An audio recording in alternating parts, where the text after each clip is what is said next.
Il y en a, ils posent un tapis de prière au sol, mais ils piétinent les cœurs sous leur toit. Ce n'est pas l'islam qui t'a brisé.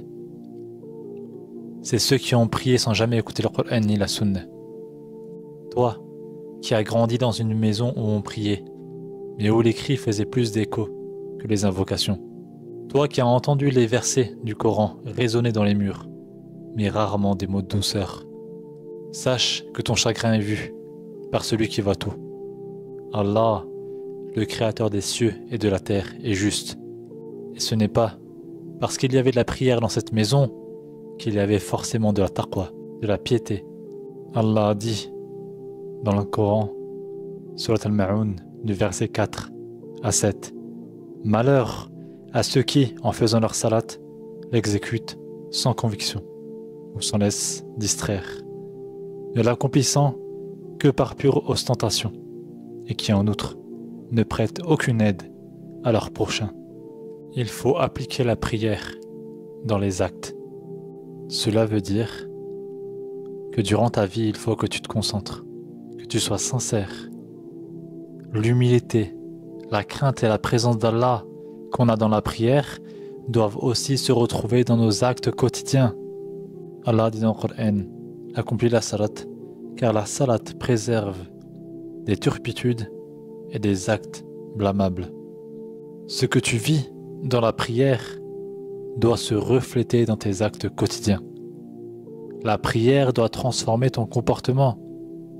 Adore Allah dans ta journée comme tu l'adores pendant la prière.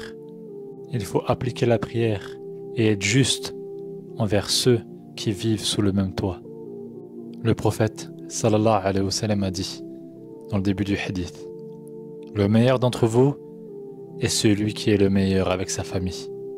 Et je suis le meilleur d'entre vous avec sa famille. » Le prophète priait la nuit, mais n'avait pas un mauvais comportement envers ses proches.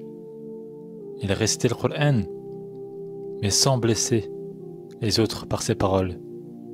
Il invoquait Allah, et sa maison était un lieu de rahma. Ce n'était pas un lieu de tension. Toi qui souffres d'avoir été élevé dans une maison où on priait, mais où on criait plus qu'on invoquait, toi qui as grandi dans cette confusion, ne crois pas que l'islam t'a fait du mal. Ce n'est pas la foi qui t'a blessé, mais le manque de foi véritable chez ceux qui auraient dû te protéger.